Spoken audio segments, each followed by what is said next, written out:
3. दो तरह की धम्म दीक्षा। 1. बुद्ध की धम्म प्रचार की योजना में धम्म दीक्षा के दो अर्थ हैं। 2. पहली तो भिक्षु की दीक्षा है, जिनको सामूहिक रूप से संघ है कहा जाता है। 3. दूसरी दीक्षा उपासक की दीक्षा है, अर्थात गृहस्थ बौद्ध की। 4. एक भिक्षु और एक उपासक के जीवन में मुख्य भेद 4 ही बातों को लेकर हैं। 5. एक उपासक गृहस्थ बना रहता है, एक भिक्षु गृह त्यागी परिव्राजक बन जाता है। 6. उपासक और भिक्षु दोनों को ही कुछ नियमों का पालन करना होता है। 7. भिक्षु के लिए वे व्रत हैं और उनका पालन न करना दंडनीय है।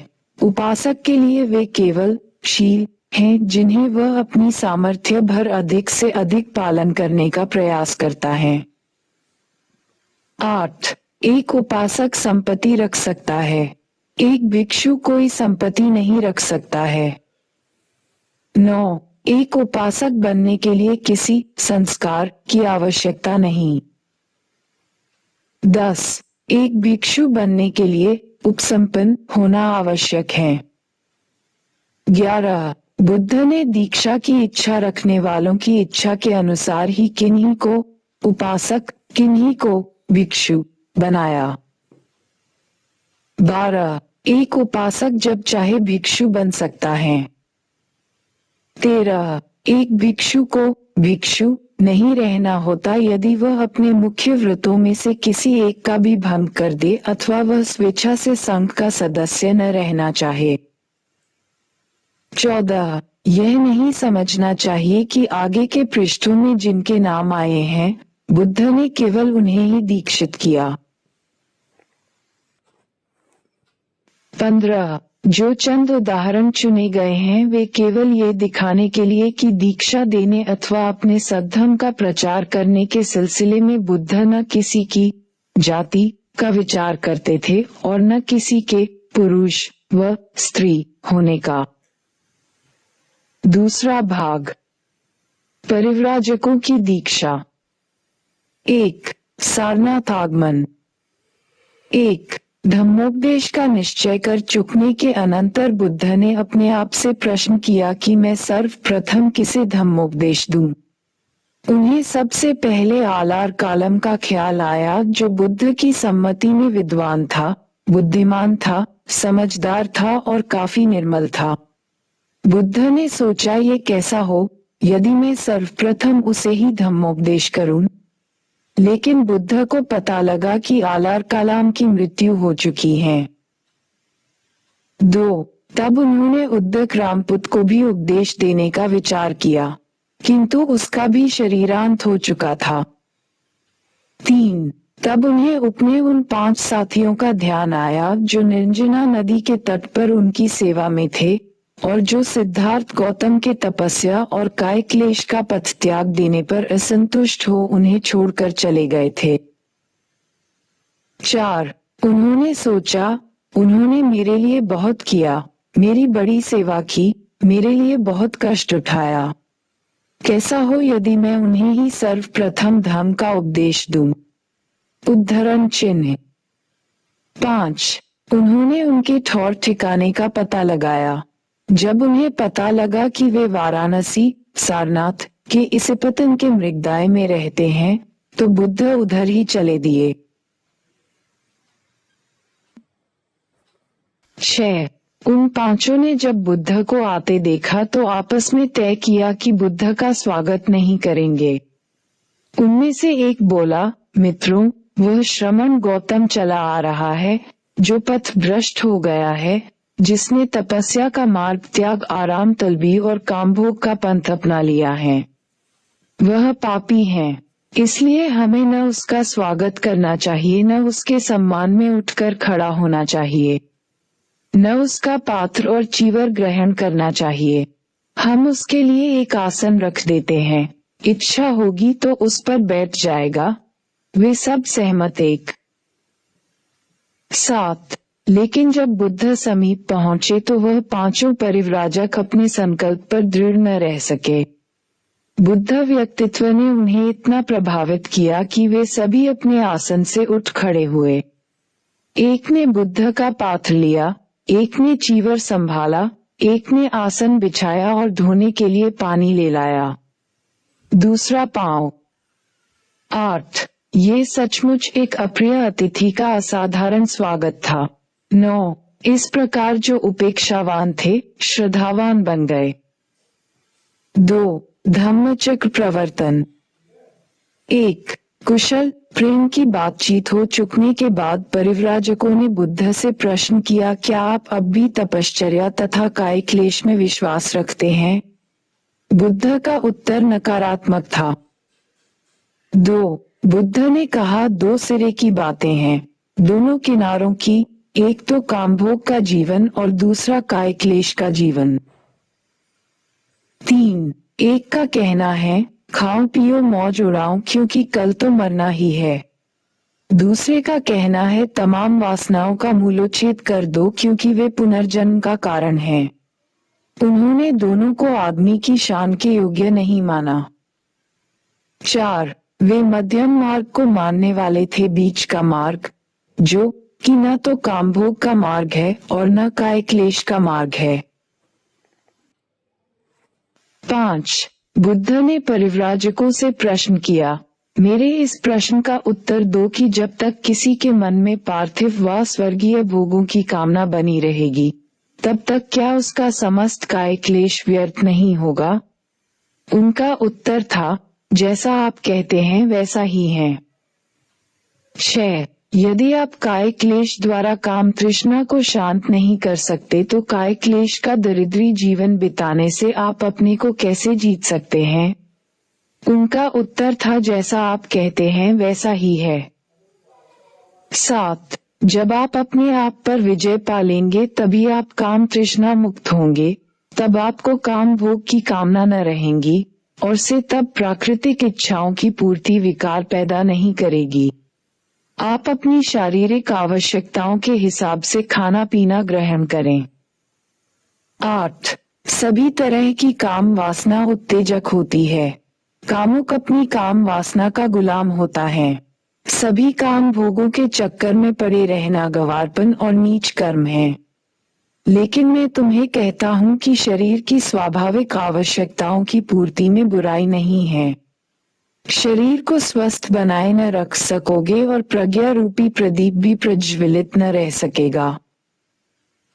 9. हे परिव्राज को इस बात को समझ लो कि आदमी को इन दोनों अंत की बातों से सदा बचना चाहिए। एक तो उन चीजों के चक्कर में पड़े रहने से जिनका आकर्षण काम भोग संबंधी तृष्णा पर निर्भर करता है, यह एक बहुत निम्न कोटि की बात है, अयोग्य है, हानिकर है। तथा दूसरी और तपश्चर्या अथवा काय क्लेश से, क्योंकि वह भी कष्ट प्रद है, अयोग्य है तथा हानिकार है। 10. इन दोनों अंतों से, इन दोनों सिरे की बातों के बीच में एक मध्यम मार्ग है, बीच का रास्ता। ये समझ लो कि मैं उसी मध्यम मार्ग का उपदेष्टा हूँ। 11. पांचों परिव्राजकों ने उनकी बात ध्यान से सुनी। वे यह नहीं जानते थे कि बुद्ध के मध्यम मार्ग के बारे में क्या कहे, इसलिए उन्होंने प्रश्न किया, जब हम आपका साथ छोड़कर चले आए, उसके बाद से आप कहाँ रहे, क्या क्या किया?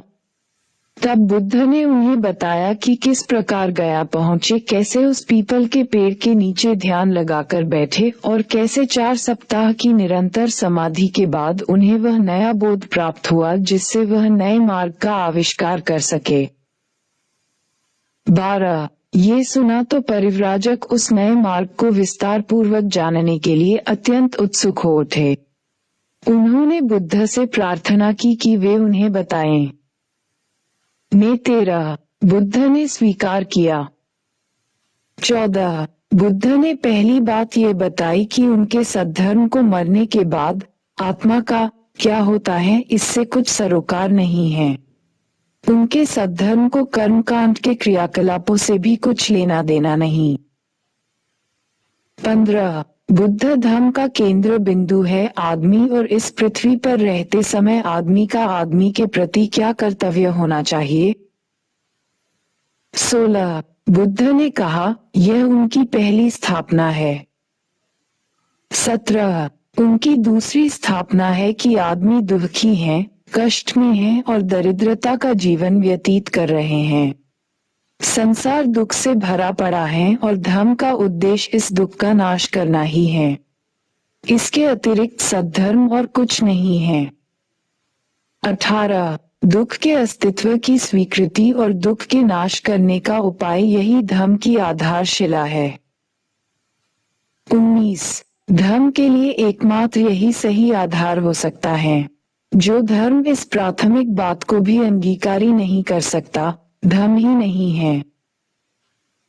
20 हे परिव्राज को, जो भी श्रमण या ब्राह्मण धर्मोपदेष्टा ये भी नहीं समझ पाते कि संसार में दुख है और उस दुख के नाश का उपाय है, ऐसे श्रमण ब्राह्मण मेरी सम्मति में श्रमण ब्राह्मण ही नहीं है। न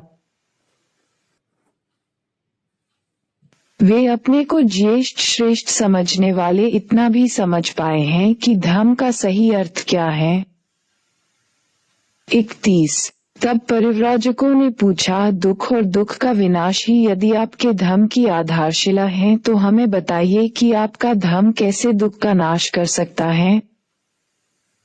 22 तब बुद्ध ने उन्हें समझाया कि उनके धर्म के अनुसार यदि हर आदमी एक पवित्रता के पथ पर चले, 2 धर्म के पथ पर चले, 3 शील मार्ग पर चले तो इस दुख का एकांतिक निरोध हो सकता है।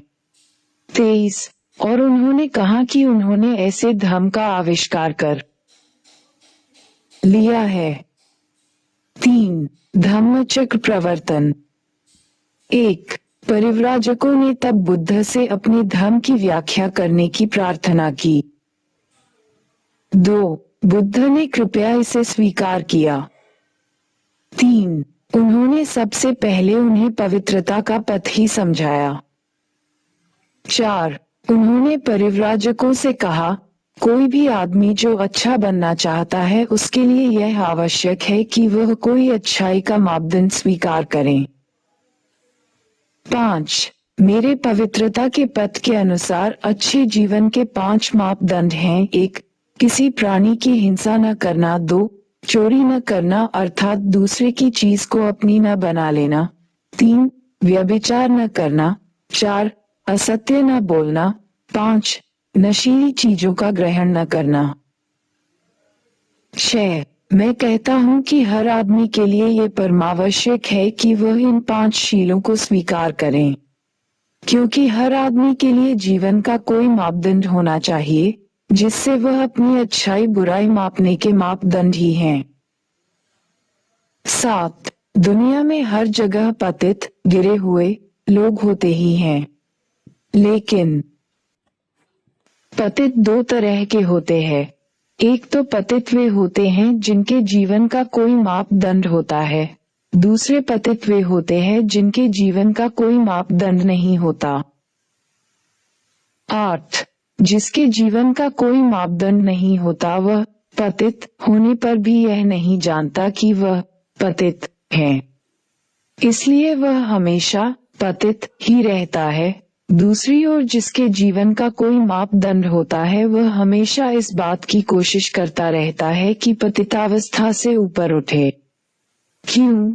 इसका उत्तर यही है कि वह जानता है कि वह पतित है, गिर गया है।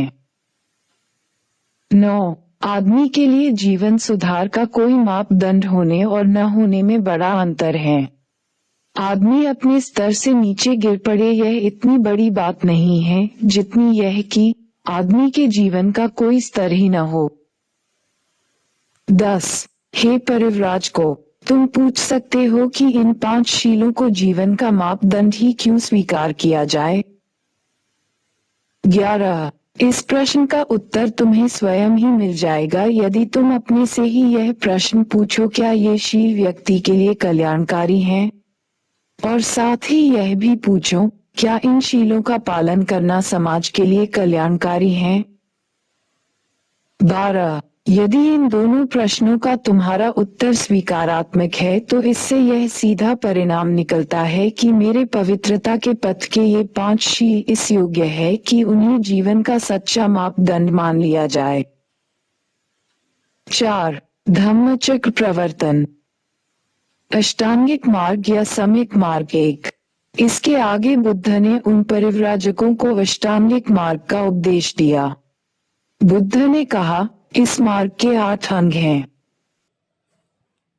2.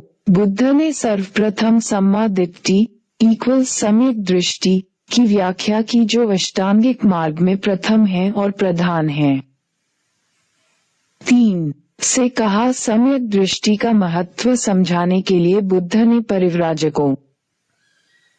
4. हे परिव्राजकों, तुम्हें इसका बोध होना चाहिए कि यह संसार एक कारागार है और आदमी इस कारागार में एक कैदी है।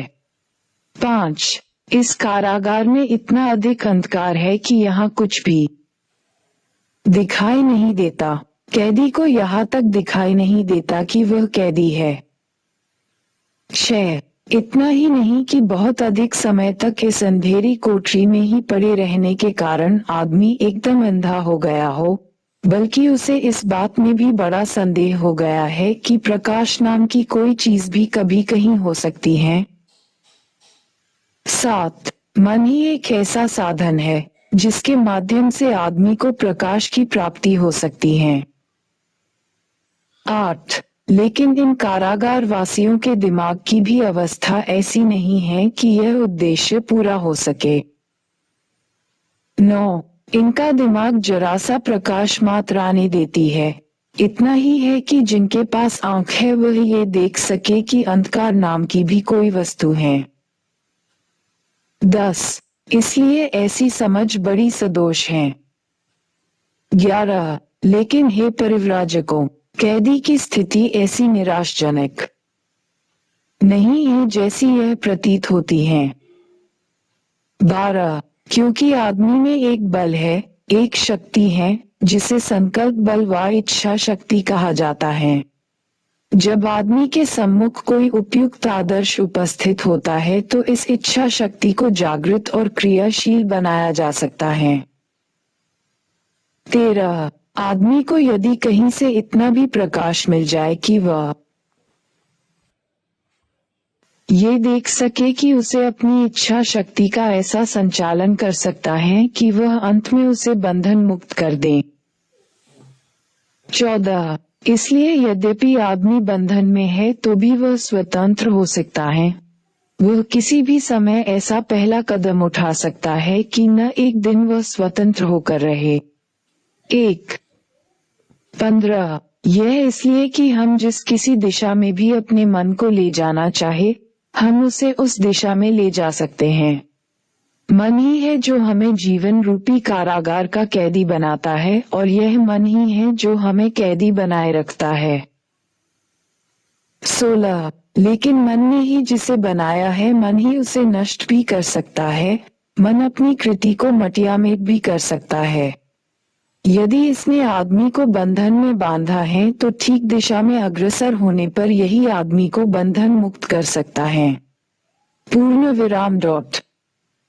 17. ये है जो सम्यक दृष्टि कर सकती है। 18. तब परिव्राजकों ने प्रश्न किया, सम्यक दृष्टि का अंतिम उद्देश्य क्या है? बुद्ध ने उत्तर दिया, अविद्या का विनाश ही सम्यक दृष्टि का उद्देश्य है। यह मिथ्या दृष्टि की विरोधिनी है। 19. और अविद्या का अर्थ है कि आदमी दुख को न जान सके, आदमी दुख के निरोध के उपाय को न जान सके, आदमी इन आर्य सत्यों को न जान सके। 20. सम्यक दृष्टि का मतलब है कि आदमी कर्म कांड के क्रियाकलाप को व्यर्थ समझे, आदमी शास्त्रों की पवित्रता की मिथ्या धारण से मुक्त हो।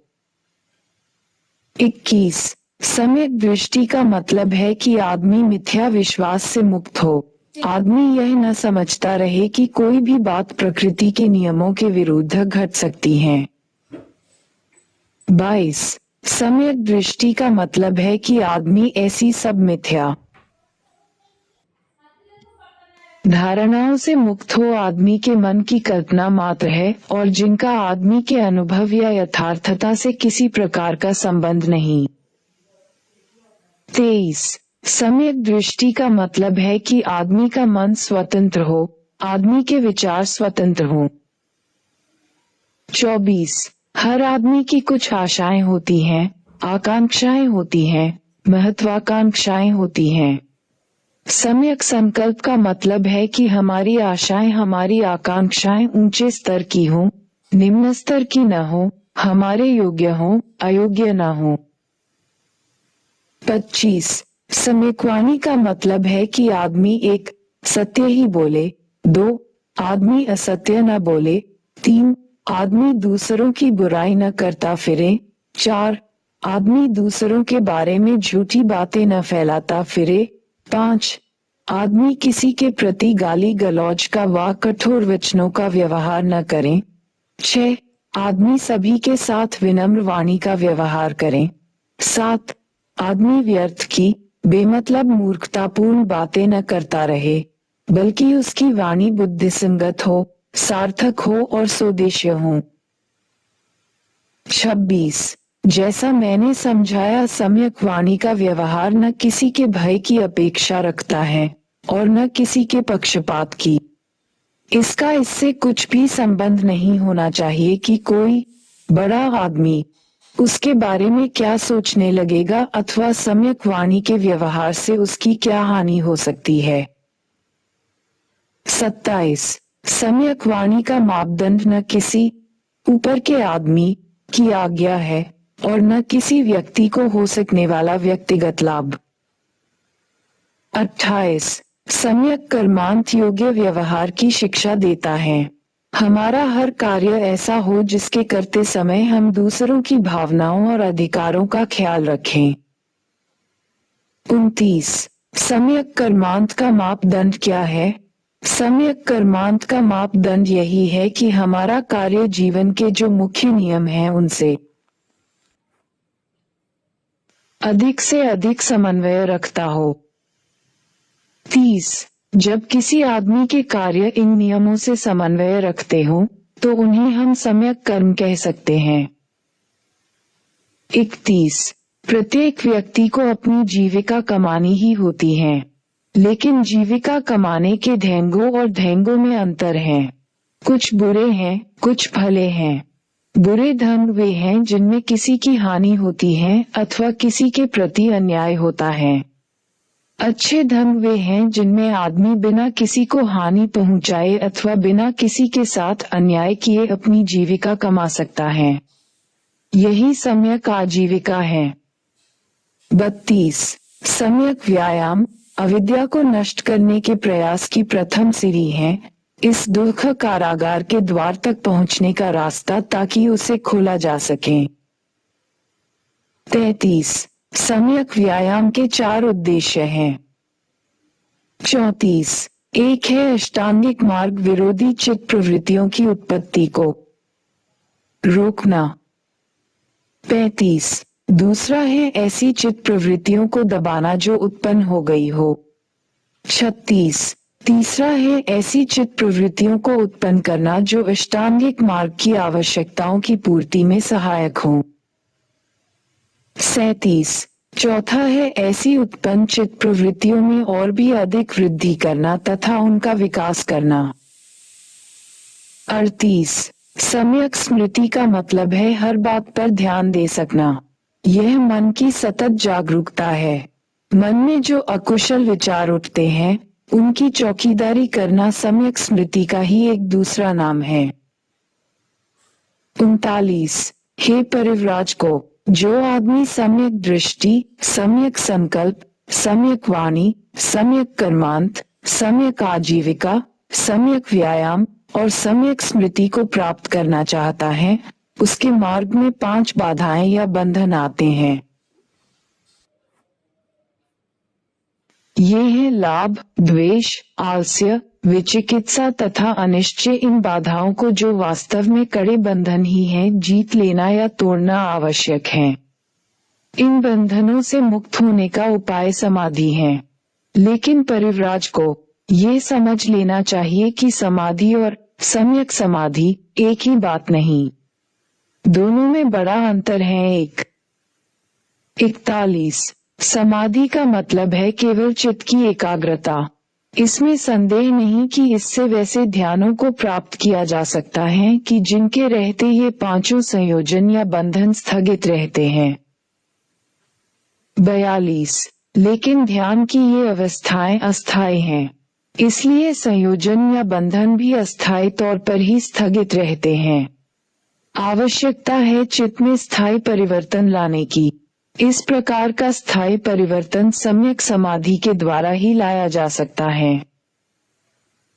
43 खाली समाधि एक नकारात्मक स्थिति है, क्योंकि यह इतना ही तो करती है कि संयोजनों को अस्थायी तौर पर स्थगित रखें।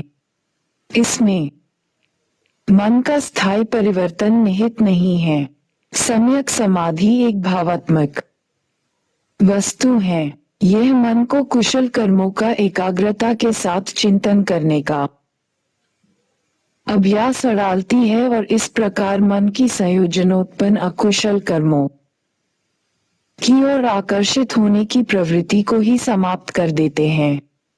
44 सम्यक समाधि मन को कुशल और हमेशा कुशल ही कुशल, भलाई ही भलाई सोचने की आदत डाल देती है। सम्यक समाधि मन को वह अपेक्षित शक्ति देती है जिससे आदमी कल्याणरत रह सके। 5 धम्मचक्र प्रवर्तन शील का मार्ग 1 तदनंतर बुद्ध ने उन परिव्राजकों को शील का पथ व सद्गुणों का मार्ग समझाया। 2 उन्होंने उन्हें बताया कि शील के पथ का पथिक होने का मतलब है इन सद्गुणों का अभ्यास करना। 1 शील, 2 दान, 3 उपेक्षा, 4 नैष्क्रम्य, 5 वीर्य, 6 शांति, 7 सत्य, 8 अधिष्ठान, 9 करुणा और 10 मैत्री। 3 उन परिव्राजकों ने बुद्ध से इन सद्गुणों का यथार्थ अर्थ समझना चाहा। 4 तब बुद्ध ने उनकी शंका मिटाकर उन्हें संतुष्ट करने के लिए कहा, शील का मतलब है नैतिकता, अकुशल न करने की प्रवृत्ति और कुशल करने की प्रवृत्ति, बुराई करने में लज्जा भय मानना। लज्जा भय के कारण पाप से बचे रहने का प्रयास करना शील है। शील का मतलब है पाप भीरुता। 6 नैष्क्रम्य का मतलब है सांसारिक काम। 7 भोगों का त्याग। दान का मतलब है बदले में किसी भी प्रकार की स्वार्थ पूर्ति की आशा के बिना दूसरों की भलाई के निमित्त अपनी संपत्ति का ही नहीं, अपने रक्त, अपने शरीर के अंगों और यहाँ तक कि अपने प्राणों तक का बलिदान कर देना। 8 वीर्य का मतलब है सम्यक प्रयत्न।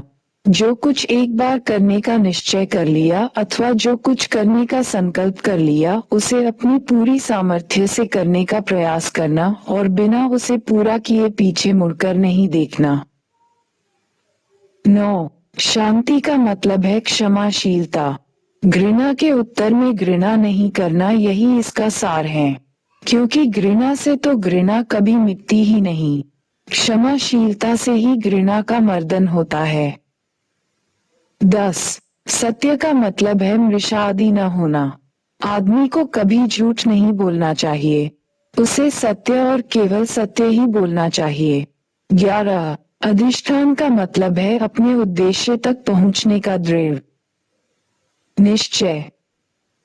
12 करुणा का मतलब है सभी मानवों के प्रति प्रेम भरी दया।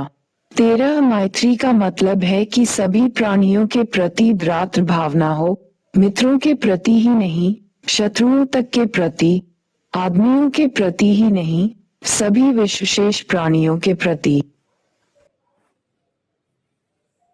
14 उपेक्षा का मतलब है अनासक्ति। ये दूसरों के सुख दुख के प्रति निरपेक्ष भाव रखने से सर्वथा भिन्न वस्तु है। ये चित्त की वह अवस्था है जिसमें प्रिय अप्रिय कुछ नहीं है। फल कुछ भी हो उसकी ओर से निरपेक्ष रहकर साधना में रत रहना।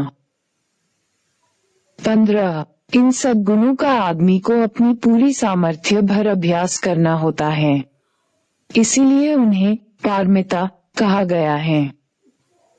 6 धम्मचक्र प्रवर्तन। अपने धर्म का उपदेश देकर और उसकी सम्यक व्याख्या करके बुद्ध ने परिव्राजका से प्रश्न किया, क्या आदमी के चरित्र की पवित्रता ही संसार की भलाई की आधारशिला नहीं है? उनका उत्तर था, हाँ, यह ऐसा ही है। 3 और फिर बुद्ध ने पूछा, क्या ईर्ष्या, राग, अज्ञान, हिंसा, चोरी, व्यभिचार और असत्य चरित्र की पवित्रता की जड़ नहीं खोद देते? क्या व्यक्तिगत पवित्रता के लिए यह आवश्यक नहीं है कि आदमी में इतना चारित्रिक बल हो कि वह इस प्रकार की बुराइयों के वश में न आ सके? यदि किसी आदमी में व्यक्तिगत पवित्रता ही नहीं है तो वह जन कल्याण कैसे कर सकता है? उनका उत्तर था, हाँ, यह ऐसा ही है। 4 और आदमी दूसरों को अपना गुलाम बनाना, दूसरों को अपने वश में रखना क्यों चाहते हैं? आदमी दूसरों के सुख दुख की ओर से उदासीन क्यों है? क्या यह इसलिए नहीं है कि एक आदमी दूसरे के प्रति योग्य व्यवहार नहीं करता?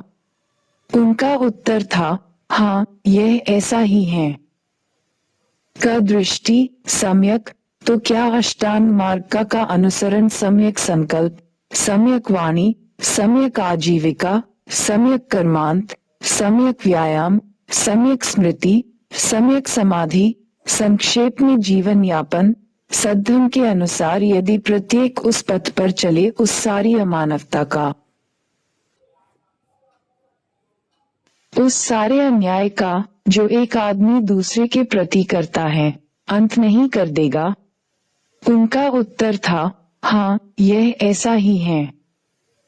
6 अब शील या सद्गुणों का उल्लेख करते हुए कहा, क्या अभावग्रस्तों का अभाव दूर करने के लिए, क्या दरिद्रों की दरिद्रता दूर करने के लिए और सामान्य जन कल्याण करने के लिए दान आवश्यक नहीं है? क्या जहाँ कष्ट है, जहाँ दरिद्रता है, उधर ध्यान देकर उसे दूर करने के लिए करुणा की आवश्यकता नहीं है? क्या निस्वार्थ भाव से काम करने के लिए निष्काम भाव की आवश्यकता नहीं है? क्या व्यक्तिगत लाभ न होने पर भी सतत प्रयत्न में लगे रहने के लिए उपेक्षा की आवश्यकता नहीं है? 7 क्या आदमी से प्रेम करना आवश्यक नहीं है? उनका उत्तर था, हाँ। 8 मैं एक कदम आगे बढ़कर कहता हूँ, प्रेम करना पर्याप्त नहीं है। जिस चीज की आवश्यकता है वह मैत्री है। प्रेम की अपेक्षा इसका क्षेत्र व्यापक है। इसका मतलब है न केवल आदमियों के प्रति मैत्री बल्कि प्राणी मात्र के प्रति मैत्री। यह आदमियों में ही सीमित नहीं है। क्या ऐसी मैत्री अपेक्षित नहीं है? इसके अतिरिक्त दूसरी कौन सी चीज है जो सभी आदमियों को वह सुख प्रदान कर सके जो सुख आदमी अपने लिए चाहता है? आदमी का चित्त पक्षपात रहित रहे, सभी के लिए खुला, सभी के लिए प्रेम और घृणा किसी से भी नहीं। 9 उन सब ने हाँ कहा। 10 लेकिन इन सद्गुणों के आचरण के साथ प्रज्ञा जुड़ी रहनी चाहिए, निर्मल बुद्धि। 11 क्या प्रज्ञा आवश्यक नहीं है? परिव्राजक मौन रहे, उन्हें अपने प्रश्न का उत्तर देने के लिए मजबूर करने की दृष्टि से तथागत ने अपना कथन जारी रखा। उन्होंने कहा, भला आदमी हम उसी को कहेंगे जो कोई बुरा काम न करे, बुरी बात न सोचे, बुरे तरीके से अपनी जीविका न कमाए और मुंह से कोई ऐसी बात भी न निकाले जिससे किसी की हानि हो अथवा किसी को कष्ट पहुंचे। परिव्राजक बोले, हाँ, यह ऐसा ही है। 12 लेकिन क्या सत्कर्म भी एक अंधे की भांति किए जाने चाहिए? मैं कहता हूँ कि नहीं, ये पर्याप्त नहीं है। यदि यह पर्याप्त होता तो हम एक छोटे बच्चे के बारे में कह सकते कि वह हमेशा भला ही भला है। क्योंकि अभी एक छोटा बच्चा ये भी नहीं जानता कि शरीर क्या होता है, वह लात चलाते रहने के अतिरिक्त और शरीर से कर ही क्या सकता है। वह ये भी नहीं जानता कि वाणी क्या है, वह चिल्लाने के अतिरिक्त और उससे कोई बुरी बात ही क्या सकता है। वह ये भी नहीं जानता कि विचार क्या होता है, वह ज्यादा से ज्यादा प्रसन्नता के मारे किलकारी भर मार सकता है। वह यह नहीं जानता कि जीविकार्जन क्या होता है, वह अपनी माँ की छाती से दूध पीने के अतिरिक्त और कुछ जानता ही नहीं। 13. इसलिए सद्गुणों का अनुसरण भी प्रज्ञापूर्वक होना चाहिए, अर्थात निर्मल बुद्धि के साथ। 14. एक और कारण भी है जिसकी वजह से प्रज्ञा पारमिता इतनी अधिक महत्वपूर्ण और इतनी अधिक आवश्यक है। दान तो होना ही चाहिए, किंतु बिना प्रज्ञा के दान का भी दुष्परिणाम हो सकता है। करुणा तो होनी ही चाहिए, किंतु बिना प्रज्ञा के करुणा भी बुराई की समर्थक बन जाती हैं। सभी दूसरी पारमिताएं प्रज्ञा पारमिता की कसौटी पर खरी उतरनी चाहिए।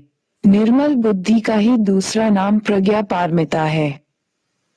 15. मेरी स्थापना है कि आदमी को अकुशल कर्म का ज्ञान होना चाहिए। अकुशल कर्म की उत्पत्ति किस प्रकार होती है, इसी तरह उसे कुशल कर्म का भी ज्ञान होना चाहिए। कुशल कर्म की उत्पत्ति कैसे होती है, इसी प्रकार आदमी को कुशल कर्म और अकुशल कर्म का भेद भी स्पष्ट ज्ञात होना चाहिए। इस प्रकार के ज्ञान के बिना चाहे कर्म विशेष अपने में कर्म ही क्यों न हो, तब भी यथार्थ कुशल भाव या यथार्थ शुभ भाव नहीं ही है। इसीलिए मैं कहता हूँ कि प्रज्ञा एक आवश्यक सद्गुण है। 16. तब बुद्ध ने परिव्राजकों को इस प्रकार की प्रेरणा देते प्रवचन समाप्त किया, हुए अपना। 17. हो सकता है कि तुम मेरे धर्म को निराशावादी धर्म समझ बैठो, क्योंकि मैं आदमियों का ध्यान मानव जाति के दुख की ओर आकर्षित करता हूँ। मेरे धर्म के बारे में ऐसी धारणा बनाना गलती होगी। 18. निस्संदेह मेरा धर्म दुख के अस्तित्व को स्वीकार करता है, किंतु यह उतना ही जोर उस दुख के दूर करने पर भी देता है। 19. मेरे धर्म में दोनों बातें हैं, इसमें मानव जीवन का उद्देश्य भी निहित है और यह अपने में आशा का संदेश भी है।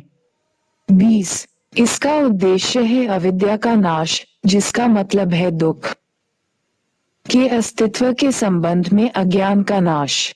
21. यह आशा का संदेश भी है क्योंकि ये दुख के नाश का मार्ग बताता है। 22. क्या तुम इस सब से सहमत हो या नहीं? परिव्राजकों का उत्तर था, हाँ। 7. परिव्राजकों की धम्म दीक्षा। 1. उन पांचों परिव्राजकों ने ये तुरंत देख लिया कि यह वास्तव में एक नया धर्म है। जीवन की समस्या के प्रति इस नए दृष्टिकोण से वे इतने अधिक प्रभावित हुए कि सभी एक साथ कहने लगे, संसार के इतिहास में इससे पहले किसी भी धर्म के संस्थापक ने कभी यह शिक्षा नहीं दी कि दुनिया के दुख की स्वीकृति ही धर्म का वास्तविक आधार है। 2. संसार के इतिहास में इससे पहले कभी किसी भी धर्म के संस्थापक ने ये शिक्षा नहीं दी कि दुनिया के इस दुख को दूर करना ही धर्म का वास्तविक उद्देश्य है। 3. संसार के इतिहास में इससे पहले किसी ने भी कभी मुक्ति का ऐसा मार्ग नहीं सुझाया था जो इतना सरल हो, जो मिथ्या विश्वास और अपौरुषेय शक्तियों की मध्यस्थता से इतना मुक्त हो, जो इतना स्वतंत्र ही नहीं बल्कि जो किसी आत्मा या परमात्मा के विश्वास का इतना विरोधी हो और जो मोक्ष लाभ के लिए मरणांतर किसी जीवन में विश्वास रखना या न रखना भी अनिवार्य न मानता हो। 4. संसार के इतिहास में इससे पहले किसी ने भी कभी ऐसे धर्म की स्थापना नहीं की जिसका इल्हाम या ईश्वर वचन से किसी भी तरह का कुछ भी संबंध न हो और जिसके अनुशासन आदमी की सामाजिक आवश्यकताओं के अध्ययन के परिणाम हो और जो किसी ईश्वर की आज्ञाएं न हो। 5. संसार के इतिहास में इससे पहले किसी ने भी कभी मोक्ष का यह अर्थ नहीं किया कि वह एक ऐसा सुख है जिसे आदमी धर्मानुसार जीवन व्यतीत करने से अपने ही प्रयत्न द्वारा यही इसी पृथ्वी पर प्राप्त कर सकता है। 6. उन परिव्राजकों ने जब भगवान बुद्ध से उनके द्वारा उपदिष्ट नया सद्धर्म सुना तो इसी प्रकार अपनी भावनाओं की अभिव्यक्ति की। 7. उन्हें लगा कि बुद्ध के रूप में उन्हें ऐसा जीवन सुधारक मिल गए हैं जिनका रोम रोम धर्म की भावना से ओतप्रोत है और जो अपने युग के बौद्धिक ज्ञान से सुपरिचित है, जिनमें ऐसी मौलिकता है और साहस है कि वे विरोधी विचारों की जानकारी रखने के बावजूद मुक्ति के एक ऐसे मार्ग का प्रतिपादन कर सकें जिस मुक्ति को यही इसी जीवन में आत्म साधना और आत्म संयम द्वारा प्राप्त किया जा सकता है। 8. बुद्ध के लिए उनके मन में ऐसी असीम श्रद्धा उत्पन्न हुई कि उन्होंने उनके प्रति तुरंत आत्मसमर्पण कर दिया और प्रार्थना की कि बुद्ध उन्हें अपना शिष्य बना ले। 9.